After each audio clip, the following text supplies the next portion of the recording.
Okay, what we're going to be doing today is various different things with fractions. The first thing we're going to do is look at how to find equivalent fractions, okay? So I've got a couple of examples here.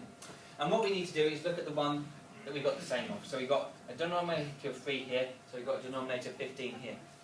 Okay, so what we've got to think of is how to get from 3 to 15 using multiplication and division. Okay, 3 times 5 is 15, so we times the bottom by 5. If we times the bottom by 5, we've got to times the top by 5. Okay, so 2 times 5 is 10, so 10 goes in that box there. Over here, we've got slightly different because we're now finding the top number. Doesn't change what we're doing. What I've got to do is find how to get from 3 to 12 using multiplication. That's a times by 4. So if we times the top by 4, we do exactly the same to bottom. We times by 4 again. 5 times 4 is 20. So 20 goes in that box. So just look for the things you're multiplying by and do that. The next skill we're going to look at is cancelling down. Very important skill. Okay.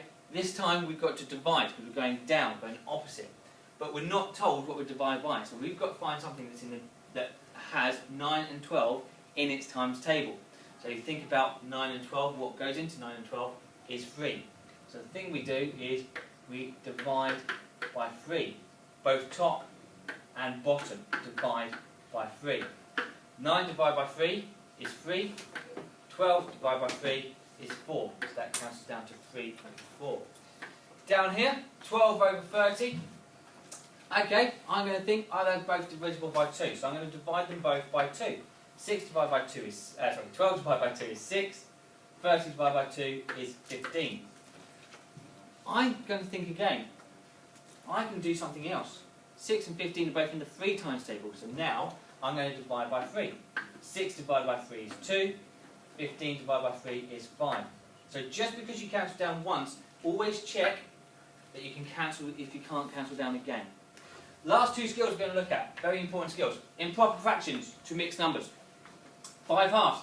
Now I'm going to use the diagram for the first one, 5 halves. I'm going to split my circles into 2, into halves. I'm going to shade 5 of them in. 1, 2, 3, 4, 5. So I've shaded in 2 whole circles.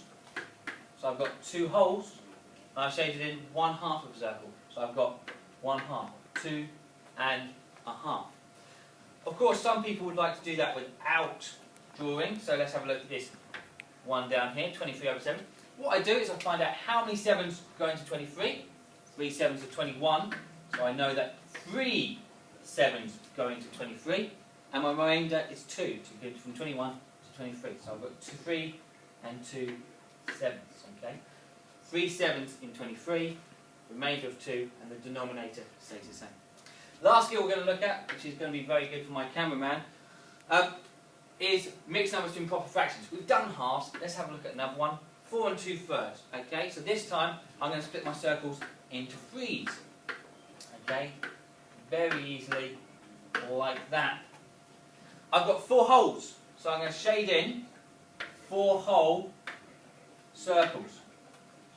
And then I've got 2 thirds, so I'm going to shade in just 2 parts of this last circle. And now I'm going to see how many thirds I have in total. 1, 2, 3, 4, 5, 6, 7, 8, 9, 10, 11, 12, 13, 14. 14, and the denominator stays the same. So it's 14 over 3. Of course, again, some people prefer to do it without drawing diagrams. That's absolutely fine. I've got 2 whole lots of 7. So I've got 2 lots of 7. 2 lots of 7 is 14. So I'm doing 2 times 7 is 14. I've got 2 times 7 is 14. I've still got the 5 on top. So I have 14, add on the 5 on top. I get 19 in total. So I get 19 over 7 because the denominator stays the same.